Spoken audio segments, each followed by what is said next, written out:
Hi friends, నేను చేస్తున్న videos అన్ని మీ మొబైల్కి నోటిఫికేషన్గా రావాలంటే ఇక్కడ రెడ్ కలర్ సబ్స్క్రైబ్ బటన్ని క్లిక్ చేయండి. అలాగే ఇక్కడ పక్కన ఉన్నటువంటి బెల్ ఐకాన్ని యాక్టివ్ చేసుకోండి.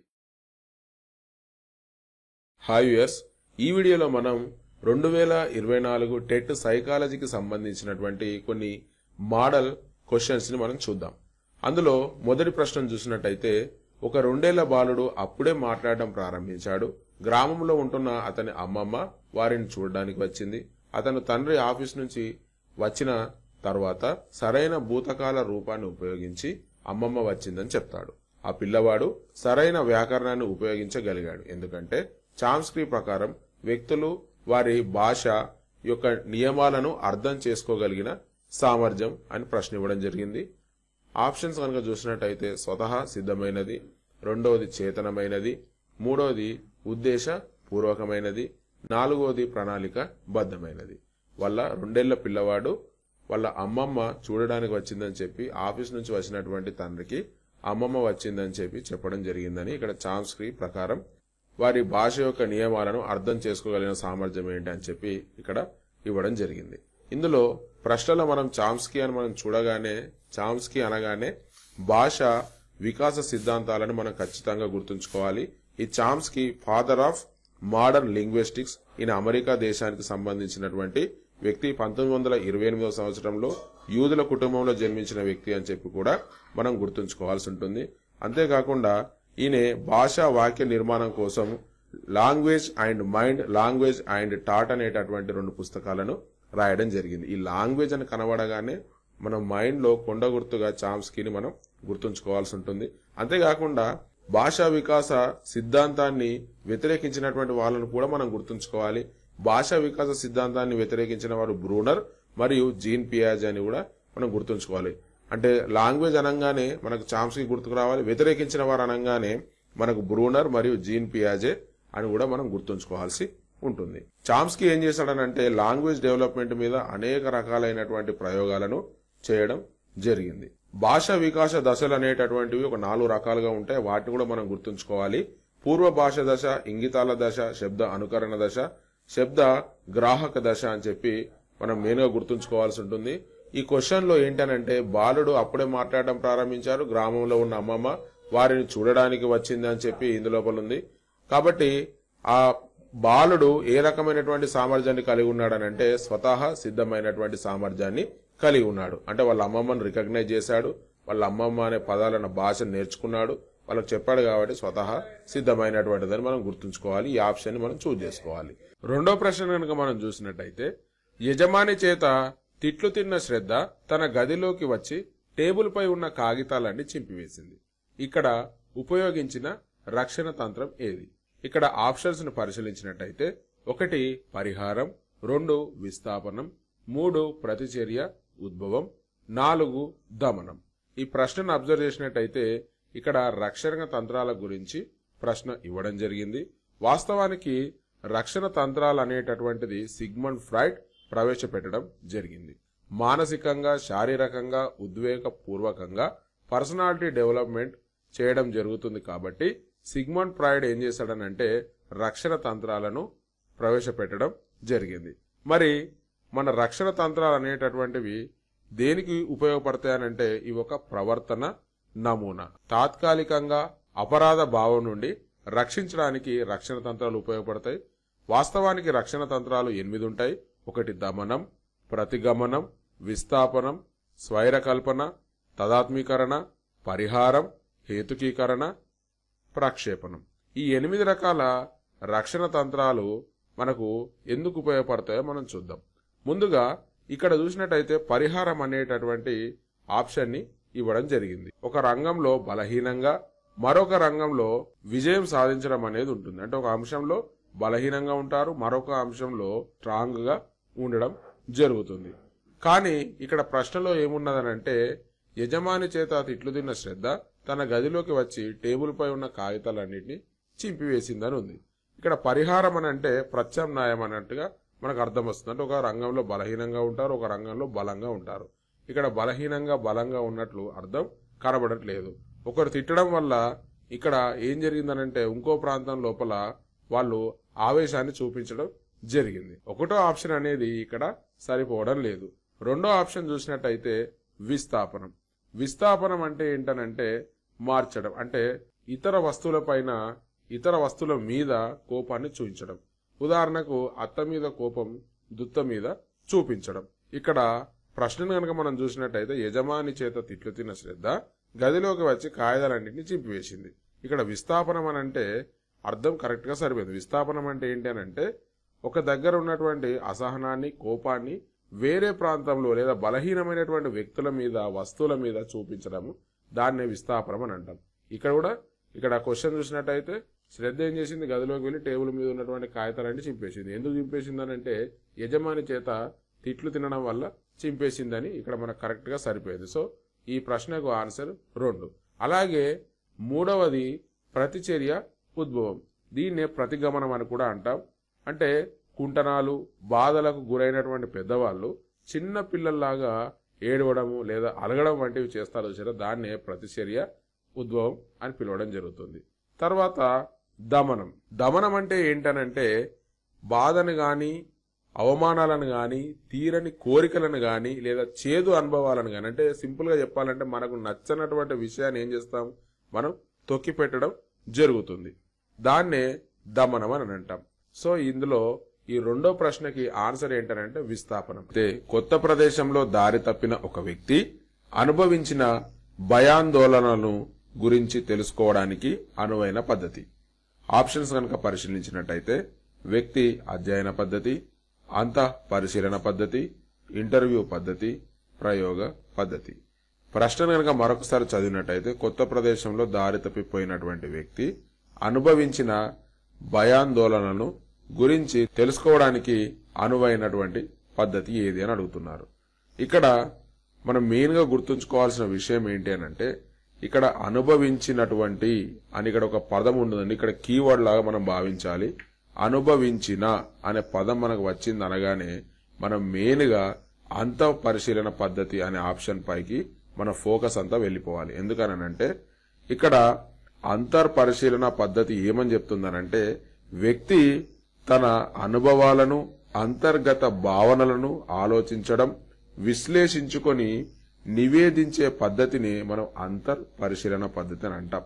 ఈ అంతర్పరిశీలన పద్ధతిని సెయింట్ అగస్టిన్ కనిపెట్టడం జరిగింది. మోచేతికి ఒక చిన్న గుండు పిన్ను సహాయంతో గుచ్చడం ద్వారా ఏమైతుందనంటే ఆ నొప్పిని లేదా ఆ పెయిన్ ని బాధను అనుభవించడం జరుగుతుంది. ఆ బాధను ఎవరు అనుభవిస్తారు, ఆ వ్యక్తి అనుభవించడం జరుగుతుంది. సో ఆ పెయిన్ ని వివరించాలంటే కూడా ఆ వ్యక్తి వివరించాలి. అది ఎలా నొప్పి వస్తుంది అనేది, ఆ నొప్పి అనేది ఏ విధంగా ఉందనేది ఆ వ్యక్తి వివరించాలి. ఇక్కడ ప్రశ్నలో చూసినట్టయితే కొత్త ప్రదేశంలో దారి తప్పిపోయినటువంటి వ్యక్తి అక్కడ అనుభవించినటువంటి భయాన్ని గురించి ఏవి తెలుసుకోవడానికి కావాల్సినటువంటి పద్ధతి ఏంటనంటే అక్కడ భయపడ్డ విషయాన్ని ఆయన అనుభవించినటువంటి ఆ క్షణాలను వివరించేటటువంటి పద్ధతి ఏదంటే అది అంతర్పరిశీలన పద్ధతి అని మనం ఇక్కడ ఆప్షన్ ని అంతర్పరిశీలన పద్ధతి అని చూజ్ చేసుకోవాల్సి ఉంటుంది. మరి ఇంకా మిగిలిన ఆప్షన్స్ కనుక ఒకసారి మనం చూసినట్టయితే మొదటి ఆప్షన్ వ్యక్తి అధ్యయన పద్ధతి అని ఉంది. ఇక్కడ ఈ వ్యక్తి అధ్యయన పద్ధతి లేదా వ్యక్తి చరిత్ర అధ్యయన పద్ధతి అన్న ఒకటే. దీన్నే ఇంగ్లీష్ లో కేస్ స్టడీ అని అంటాం. అంటే దీనిని మరొక పేరుతో ఏ విధంగా పిలవచ్చానంటే చికిత్సా పద్ధతి అని కూడా పిలవడం జరుగుతుంది. అంటే ఒక వ్యక్తి గురించి లోతైనటువంటి అధ్యయనాన్ని మనం ఏమని పిలుస్తామని అంటే వ్యక్తి అధ్యయన పద్ధతి అని చెప్పి మనం పిలవడం జరుగుతుంది. అంటే ఈ వ్యక్తి అధ్యయన పద్ధతి దేనికి ఉపయోగపడుతుందనంటే సమస్య నిర్ధారణ చేయడానికి ఇది ముఖ్యమైనటువంటి పద్ధతిగా వ్యక్తి అధ్యయన పద్ధతిని మనం ఉపయోగిస్తాం. ఇక్కడ ఈ వ్యక్తి అధ్యయన పద్ధతి గురించి మనం నేర్చుకున్నాం. తర్వాత ఈ ప్రశ్నకు ఆన్సర్ మనం అంతర్పరిశీలన పద్ధతి అని మనం చూజ్ చేసుకున్నాం. ఇప్పుడు మరి ఇక్కడ ఆప్షన్ ఇంకొకటి కూడా ఉంది, ఇంటర్వ్యూ పద్ధతి అనేది మనకి ఇక్కడ ఉంది. మరి ఇంతకు ఈ ఇంటర్వ్యూ పద్ధతి అంటే ఏంటో మనం చూద్దాం. ఇంటర్వ్యూ పద్ధతిని మెకాలే దీన్ని కనుగొనడం జరిగింది. ఈ ఇంటర్వ్యూ పద్ధతిని మరొక పేరుతో ఏమని పిలుస్తారనంటే పరిపృష్ట పద్ధతి అని పిలవడం జరుగుతుంది. ఒక వ్యక్తి మూర్తిమత్వ లక్షణాలను మరొక వ్యక్తి ఏం చేస్తాడనంటే తెలుసుకోవడం జరుగుతుంది. మరి ఏ విధంగా తెలుసుకుంటాడనంటే 2 రకాల పరీక్షల ద్వారా తెలుసుకోవడం జరుగుతుంది. ఒకటి సంవృచిత, రెండోది అసంరుచిత పద్ధతులు. సంరుచిత పద్ధతి అని అంటే ముందస్తుగా ఇంటర్వ్యూకు సంబంధించినటువంటి ప్రశ్నలన్నిటినీ తయారు చేసుకొని ఒక క్రమ పద్ధతిలో ముందు ఈ ప్రశ్న అడగాలి, తర్వాత ఈ ప్రశ్న అడగాలని మొత్తం కూడా రాసుకొని ఆయన ప్రిపేర్ అవుతాడు. దాన్నే సంరుచిత ఇంటర్వ్యూ పద్ధతి అని అంటాం. అదే విధంగా రెండోది ఉంది అసంరుచిత ఇంటర్వ్యూ పద్ధతి. మరి అసంరుచిత ఇంటర్వ్యూ పద్ధతి అంటే ఏంటనంటే ప్రశ్నలు అనేటటువంటివి అప్పటికప్పుడు సమయానుకూలంగా స్పాంటేనియస్ గా ప్రశ్నలను అడగడాన్ని ఏమంటామనంటే అసంరుచిత పద్ధతి అని మనం అంటాం. ఇదంతా కూడా ఇంటర్వ్యూ పద్ధతి గురించి మనం చూస్తున్నాం. ఇక్కడ మనం మెయిన్ గా ఇంకోటి కూడా గుర్తుంచుకోవాలి. వ్యక్తి అధ్యయన పద్ధతికి మరొక పేరు ఏమని అనుకున్నాం? దాన్ని కేస్ స్టడీ అని ఇంగ్లీష్ లో అంటున్నాం, లేదా వ్యక్తి చరిత్ర అధ్యయన పద్ధతి అని అంటున్నాం, లేదా చికిత్స పద్ధతి అని అంటున్నాం. అంటే ఇన్ని రకాల పేర్లు ఉన్నాయి. మరి ఇంటర్వ్యూ పద్ధతికి మరొక పేరు ఏముందనంటే పరిపృచ్ఛ పద్ధతి అని కూడా అని అంటున్నాం. అంటే ఈ ఇంకొక పేరు ఏదైతే ఉందో, మారు పేరు ఏదైతే ఉందో దాన్ని కూడా మనం గుర్తుంచుకోవాల్సి ఉంటుంది. తర్వాత చివరి ఆప్షన్ అయినటువంటి ప్రయోగ పద్ధతి గురించి మనం చూద్దాం. ఈ ప్రయోగ పద్ధతి సహజ పరిస్థితులలో కాకుండా కృత్రిమ పరిస్థితులలో పరీక్షించడం జరుగుతుంది. దీన్ని విల్ హెల్మ్ వూంట్ దీన్ని కనుగోవడం జరిగింది. 1879లో జర్మనీలో లిబ్జిన్ లో ఈయన దీన్ని కనుగోవడం జరిగింది. ఇంకొక విషయం ఏంటనంటే ఈ 4 ఆప్షన్లలో అత్యంత శాస్త్రీయమైనటువంటి ది బెస్ట్ మెథడ్ ఏది అని అంటే ప్రయోగ పద్ధతి. మనకు ప్రశ్న ఈ విధంగా కూడా అడగచ్చు. ఈ క్రింది వాటిలలో అత్యంత శాస్త్రీయమైనటువంటి పద్ధతి ఏది అని అడిగి ఈ 4 ఆప్షన్లు ఇస్తే మనం ప్రయోగ పద్ధతి అని చెప్పి మనం గుర్తుంచుకోవాలి. అంతేకాకుండా ప్రయోగ పద్ధతిని ఎవరు కనుగొన్నారని చెప్పి 4 శాస్త్రవేత్తల పేర్లు ఇస్తే విల్ హెల్మ్ వూంట్ అని చెప్పి మనం గుర్తుంచుకోవాల్సి ఉంటుంది. సో ఈ 3వ ప్రశ్నకు ఆన్సర్ ఏంటి అని అంటే కొత్త ప్రదేశంలో దారి తప్పినటువంటి ఒక వ్యక్తి అనుభవించిన భయాందోళనను గురించి తెలుసుకోవడానికి అనువైన పద్ధతి ఏంటి అని అంటే అంత పరిశీలన పద్ధతి అని చెప్పి మనం ఆన్సర్ ని చూజ్ చేసుకోవాల్సి ఉంటుంది. 4వ ప్రశ్న పావ్లోవ్, స్కిన్నర్, థారెన్డైక్, కోహిలర్, ఇక్కడ కోహినర్ అని పడింది. కోహిలర్ ప్రయోగాలు చేసేటప్పుడు అనుసరించిన పద్ధతులు ఏంటి? మొదటి ఆప్షన్ సహజ పరిశీలన పద్ధతి, రెండవది నియంత్రిత పరిశీలన, మూడవది సంచరిత పరిశీలన, నాలుగవది అసంచరిత పరిశీలన. ఇక్కడ 4 శాస్త్రవేత్తల పేర్లు ప్రశ్న లోపల ఇవ్వడం జరిగింది. పావ్లోవ్, స్కిన్నర్, థారెన్డైక్, కోహిలర్ ప్రయోగాలు చేసేటప్పుడు ఏ పద్ధతిని అనుసరించారని చెప్పి ఇవ్వడం జరిగింది. ఇక్కడ 4 పద్ధతులు ఇవ్వడం జరిగింది. ఒక్కొక్క ఆప్షన్ ని మనం విశ్లేషణ చేద్దాం. అందులో మొదటిది సహజ పరిశీలన పద్ధతి అంటే ఏంటో చూద్దాం. ఈ సహజ పరిశీలన పద్ధతి దీనినే మనం అనియంత్రిత పరిశీలన అని అంటాం. అంటే న్యాచురల్ గా అబ్జర్వేషన్ చేయడం. తరగతి గదిలో ఒక 30 మంది పిల్లలు ఉంటే అందులో మనము ఎంపిక చేసుకున్నటువంటి పిల్లవాడిని అందరి పిల్లలతో కలిపి న్యాచురల్ గా అబ్జర్వ్ చేయడం జరుగుతుంది. అంటే వాళ్ళని అబ్జర్వ్ చేస్తున్నామన్న విషయము పిల్లవాడికి తెలియకుండానే మనం సహజ పరిస్థితులలో అబ్జర్వ్ చేయడం జరుగుతుంది. రెండవది నియంత్రిత పరిశీలన. నియంత్రిత పరిశీలన అంటే ఏంటి అని అంటే అసహజ పరిశీలన అని కూడా అంటాం దీన్నే. అంటే కృత్రిమంగా సృష్టించి పరిశీలించడం అనేది. ఉదాహరణకు పిల్లవాడి ప్రవర్తనను కాంపిటీషన్ పెట్టడం ద్వారా ఆ పిల్లవాడు తరగతి గదిలో మొదటి ర్యాంక్ సాధిస్తున్నాడా లేకపోతే చదువులో వెనుకబడి ఉన్నాడా అని ఒక పరీక్ష విధానం ద్వారా మనం ఏం చేస్తున్నామని అంటే ఆ పిల్లవాడిని అబ్జర్వ్ చేయడం జరుగుతుంది. అయితే ఇక్కడ మన ప్రశ్న లోపల ఏముందో చూడండి. పావ్లోవ్, స్కిన్నర్, థారెన్డైక్, కోహిలర్ ప్రయోగాలు చేసినప్పుడు అనుసరించిన పద్ధతులు అని అన్నారు. అంటే వీళ్ళు 4 శాస్త్రవేత్తలు సహజ పరిశీలన పద్ధతి ద్వారా ఏం చేశారు? అబ్జర్వ్ చేశారా లేదా అసహజ పరిస్థితుల ద్వారా అబ్జర్వ్ చేశారా మనం ఐడెంటిఫై చేయాలి. ఇక్కడ మన రెండో ఆప్షన్ యొక్క డెఫినేషన్ ఏమని చేశాం? కృత్రిమంగా సృష్టించి పరిశీలించడం ద్వారా ఇక్కడ పిల్లల యొక్క ప్రవర్తనను కాంపిటీషన్ పెట్టడం ద్వారా వాళ్ళను అబ్జర్వ్ చేస్తున్నాం అన్నారు. అంటే పావ్లోవ్ ఏం చేశాడు? ఒక కృత్రిమంగా సృష్టించి పరిశీలన చేశాడు. అంటే కుక్కకు ఏం చేశాడనంటే ఒక బెల్ సహాయంతో దాన్ని రింగ్ చేయడం ద్వారా మాంసాన్ని చూపించడంతో ఏమైపోయింది? కుక్క లాలాజలాన్ని అక్కడ స్రవించడం జరిగింది. అదే కాకుండా స్కిన్నర్ ఏం చేశాడు? ఒక ఫజిల్ బాక్స్ను తయారు చేసి అందులోపల పావురాన్ నుంచి ఒక మీట ఉంచాడు. అంతేకాకుండా మీట నొక్కినప్పుడు కొన్ని ప్రయత్నాలు చేయడం ద్వారా అక్కడ ఏమైంది, కృత్రిమంగా అనుకోకుండా ఆ మీట పైన నొక్కగానే అందులోపల ధాన్యపు గింజలు పడడం అనేది జరిగింది. అదేవిధంగా తారండైకి ఏం చేశాడు, తారండై కూడా ఒక బాక్స్ లోపల పిల్లిని ఉంచి ఆ పిల్లి అనేక ప్రయత్నాలు చేసిన తర్వాత ట్రయల్ అండ్ ఎర్రర్ మెథడ్ ద్వారా అనుకోకుండా అక్కడ మీట నొక్కడంతో డోర్ ఓపెన్ కావడం అనేది జరుగుతుంది. అదేవిధంగా కోహిలర్ ఏం చేశాడనంటే ఈయన చింపాంజీ పైన ప్రయోగాలు చేయడం జరిగింది. ఒక పెద్ద రూమ్ లోపల అరటి గెలలను అక్కడ పైన ఒక రూఫ్ కి వేలాడదీసి ఒక మూలన ఒక పొడగాటి కర్రను ఉంచడంతో అది చింపాంజీ ఏం చేస్తుందనంటే ఆ అరటి పండ్లను అందుకోవడం కోసం ప్రయత్నించి చివరగా కర్ర సహాయంతో వాటిని కొట్టి వాటిని కింద రాలిన తర్వాత తీసుకొని తినడం జరుగుతుంది. అంటే నలుగురు శాస్త్రవేత్తలు ఏం చేశారనంటే వీళ్ళు అసహజ పరిశీలన అంటే అసహజంగా ఒక కృత్రిమ వాతావరణాన్ని సృష్టించి ప్రయోగాలు చేశారు. కాబట్టి మన ఆప్షన్ అనేది నియంత్రిత పరిశీలన అవుతుంది. సో 4వ దానికి ఆప్షన్ ఏమవుతుంది, నియంత్రిత పరిశీలన అవుతుంది. ఇది ఆప్షన్ 2 అనేది కరెక్ట్. మరి 3వ ఆప్షన్ 4వ ఆప్షన్ కూడా ఒక్కసారి చూద్దాం.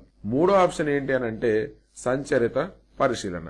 ఇక్కడ సంచరిత పరిశీలన అంటే మీరు ఒకటే గుర్తుంచుకోవాలి, సంచరిత అంటే ఉపాధ్యాయుడు ఏం చేస్తాడంటే పిల్లలతో పాటు ఆడుకుంటూ వాళ్ళ యొక్క సామర్థ్యాలను గనక టెస్ట్ చేసినట్టయితే అది సంచరిత అవుతుంది. ఒకవేళ అసంచరిత పరిశీలన అంటే ఏంటనంటే ఎలాంటి పార్టిసిపేషన్ అనేది ఇందులో ఉండదు. ఎలాంటి పార్టిసిపేషన్ లేకుండా ఉపాధ్యాయుడు పరిశీలించాడనుకోండి, అప్పుడు ఏమైతుంది, అసంచరిత పరిశీలన అవుతుంది. ఇందులో మనం ఇంకొక క్వశ్చన్ ని ఏ విధంగా ఫ్రేమ్ చేయొచ్చనంటే ఒక తరగతి గదిలో ఉపాధ్యాయుడు విద్యార్థి యొక్క ప్రతిభను తెలుసుకోవడం కోసం విద్యార్థితో చెస్ ఆటను ఆడుతున్నాడు. ఇందులో అనుసరించినటువంటి పద్ధతి ఏంటి అని అడిగి ఇవే 4 ఆప్షన్స్ ఇచ్చాడు అనుకోండి, పిల్లవాడితో ఆడుతున్నాడు ఉపాధ్యాయుడు. ఎందుకు ఆడుతున్నాడు, అతని యొక్క ప్రతిభ పాఠవాలను తెలుసుకోవడం కోసం ఆడుతున్నాడు. కాబట్టి ఆయన పరిశీలించిన పద్ధతి ఏంటంటే అప్పుడు సంచరిత పరిశీలన అవుతుంది. లేదా ఎలాంటి ఆటలు ఆడకుండా పిల్లవాడిని నార్మల్ గా చూస్తున్నాడు అనుకోండి, అది సహజ పరిశీలన పద్ధతి అవుతుంది. అసలు ఎలాంటి గేమ్ లో పార్టిసిపేట్ చేయకుండా అసలు మొత్తానికే పట్టించుకోకుండా ఉంటే అది అసంచరిత పరిశీలన అవుతుంది. సో ఈ విధంగా ఈ 4 ఆప్షన్స్ ని మనం విశ్లేషించుకోవచ్చు. 5వ ప్రశ్న కనుక మనం పరిశీలించి చూసినట్టయితే పియాజే సంజ్ఞానాత్మక వికాస సిద్ధాంతం ప్రకారం అవిపర్యాత్మక భావన ఈ దశ యొక్క లక్షణం అని ప్రశ్న ఇచ్చాడు. ఆప్షన్స్ ని కనుక మనం పరిశీలించి చూసినట్టయితే పూర్వ ప్రచాలక, ఇంద్రియ చాలక, మూర్తి ప్రచాలక, అమూర్త ప్రచాలక. ప్రతి టెట్ పేపర్లో పియాజే సంజ్ఞానాత్మక వికాస సిద్ధాంతం నుండి ఖచ్చితంగా 1 లేదా 2 ప్రశ్నలు ఖచ్చితంగా సైకాలజీ నుంచి రావడం జరుగుతుంది. కాబట్టి పియాజే సంజ్ఞానాత్మక వికాస సిద్ధాంతం అనేది చాలా ముఖ్యమైనది. ఒక్కసారి ప్రశ్నను గనక మనము చూసినట్టయితే ఈ ప్రశ్నలో పియాజే సంజ్ఞానాత్మక వికాస సిద్ధాంతంలో అవిపర్యాత్మక భావన అని అడుగుతున్నాడు. ఈ అవిపర్యాత్మక భావన అంటే ఏంటి అని అంటే, ఉదాహరణకు రాముకు అన్నయ్య ఉన్నాడా అని అంటే ఉన్నాడు అని చెప్పి చెప్తాడు. అదే విధంగా మీ అన్నయ్యకు చెల్లి ఉందా అని అడిగితే తెలియదు అని చెప్పి సమాధానం చెప్తాడు. అంటే విద్యార్థి యొక్క ఆలోచన ఏ విధంగా ఉంటుందనంటే ఏకదిశీయంగా ఉంటుంది, ఒకే దిశలో ఉంటుంది. మరి అట్లా ఏకమితీయంగా ఒకే దిశలో ఆలోచించేటటువంటి దశ ఏది అని చెప్పి మనకు ప్రశ్నలో అడగడం జరుగుతుంది. వాస్తవానికి పియాజే సంజ్ఞానాత్మక వికాస సిద్ధాంతంలో మొత్తము 4 దశలుంటాయి. అది అందరికీ తెలిసిందే. మొదటి దశను ఇంద్రియ చాలక దశ, దీనినే సంవేద చాలక దశ అని అంటాం. అంటే పుట్టినప్పటి నుంచి 2 సంవత్సరాల వరకు ఈ దశ ఉంటుంది. తర్వాత 2వ దశ వచ్చేసి పూర్వ ప్రచాలక దశ. పూర్వ ప్రచాలక దశ 2 నుంచి 7 సంవత్సరాల వయసు వరకు ఉంటుంది. తర్వాత 3వ దశ మూర్త ప్రచాలక దశ, లేదా దీన్ని అనియత ప్రచాలక దశ అని కూడా అంటాం. అంటే 7 నుంచి 11 సంవత్సరాల వయసు వరకు ఈ మూర్త ప్రచాలక దశ ఉంటుంది. 4వది అమూర్త ప్రచాలక దశ, దీనినే నియత ప్రచాలక దశ అని అంటాం. అంటే 12 నుంచి 16 సంవత్సరాల వయసు వచ్చేదాకా ఈ 4వ దశ ఉంటుంది. మనకు ప్రశ్నలో అవిపర్యాత్మక భావన అని అడిగాడు. అయితే ఇందులో మొదటిది పూర్వ ప్రచాలక దశ. ఈ పూర్వ ప్రచాలక దశ లోపల తిరిగి 2 రకాల దశలుంటాయి. ఒకటి పూర్వ భావనాత్మక దశ, రెండోది అంతర్బుద్ధి దశ. ఒక్కొక్కసారి మనల్ని ప్రశ్న ఏ విధంగా అడగచ్చనంటే, జీన్ పియాజే సంజ్ఞానాత్మక వికాస సిద్ధాంతంలో అంతర్బుద్ధి దశ ఈ కింది వాటిలో ఏ లక్షణము లేదా ఏ దశలో ఉంటుందని చెప్పి అడగడం జరుగుతుంది. అప్పుడు మనం పూర్వ ప్రచాలక దశ అని చెప్పి చూజ్ చేసుకోవాలి. అయితే ఈ అంతర్బుద్ధి దశలోనే మనకు అవిపర్యాత్మక భావన అనేటటువంటిది ఉంటుంది. అవిపర్యాత్మక భావన అంటే ఒకే కోణంలో ఆలోచిస్తాడు. రామునికి అన్నయ్య ఉన్నాడనంటే ఉన్నాడంటాడు, అదే మీ అన్నయ్యకు చెల్లి ఉందానంటే తెలియదు అని అంటాడు. అంటే ఒకే దిశ లోపల ఆలోచించడాన్ని అవిపర్యాత్మక భావన అని అంటారు. అంటే ఈ 5వ ప్రశ్నకు ఆన్సర్ వచ్చేసి ఏంటంటే పూర్వ ప్రచాలక దశ అని చెప్పి మనం ఆప్షన్ ని చూజ్ చేసుకోవాల్సి ఉంటుంది. అలాగే మిగిలిన ఆప్షన్స్ ని కూడా మనం ఒకసారి పరిశీలించి చూసినట్టయితే ఇంద్రియ ప్రచాలక దశ లేదా ఇంద్రియ చాలక దశ. ఇంద్రియ చాలక దశ అని అంటే పుట్టినప్పటి నుంచి 2 సంవత్సరాల వయసు వరకు ఇది ఉంటుంది. ఇందులోపల నోట్లో వేలు పెట్టుకోవడము, శబ్దము వినడము లాంటివి చేయడం జరుగుతుంది శిశువు. అంతేకాకుండా 4 నుంచి 8 నెలల వయసులో తనకు ఇతర వస్తువులకు తేడాను గ్రహించడము, శరీరం తనది, దుస్తులు మనవి కావు అని చెప్పి ఇందులోపల అతడు గ్రహించడం జరుగుతుంది. అంతేకాక 8 నుంచి 12 నెలల వయసులో వస్తువు శాశ్వత భావన ఏర్పడడం, అనుకరించడం, టాటా చెప్పడం, బై బై చెప్పడం, కొంటె చూపులు చూడడం లాంటివి చేస్తాడు. అంతేకాకుండా 12 నుంచి 18 నెలల బాలుడు లేదా బాలిక ఏం చేస్తారనంటే వస్తువులను ఉపయోగం తెలుసుకుంటా ఉంటారు. ఉదాహరణకి పెన్సిల్ రాయడానికి, బల్పం అనేది పలక మీద రాయడానికి అని చెప్పి వాళ్ళు గుర్తుంచుకోవడం జరుగుతుంది. 18 నుంచి 24 నెలల వయసున్నటువంటి శిశువు అంతర్దృష్టి పద్ధతిని ఉపయోగించుకుంటాడు. వస్తువు అందకపోతే స్టూల్ వేసుకొని ఎక్కేటటువంటి ప్రయత్నాలు చేయడం, ఇలాంటి దశలన్నీ కూడా ఇంద్రియ చాలక దశ లోపల మనకు కనిపిస్తుంది. ఇందులో నుంచి కూడా క్వశ్చన్స్ ఏ విధంగానైనా సరే ఫ్రేమ్ చేయవచ్చు. ఉదాహరణకు ఒక వస్తువు అందకపోతే ఒక పిల్లవాడు స్టూల్ వేసుకొని ఆ వస్తువును అందుకోవడానికి ప్రయత్నం చేస్తారు. ఆ దశలు ఏంటి అని చెప్పి కింద 4 ఆప్షన్స్ ఇవ్వడం జరుగుతుంది. అందులో మనం ఇంద్రియ చాలక దశ ఉంటే దాన్ని టిక్ చేయాల్సి ఉంటుంది. తర్వాత మూర్త ప్రచాలక దశ.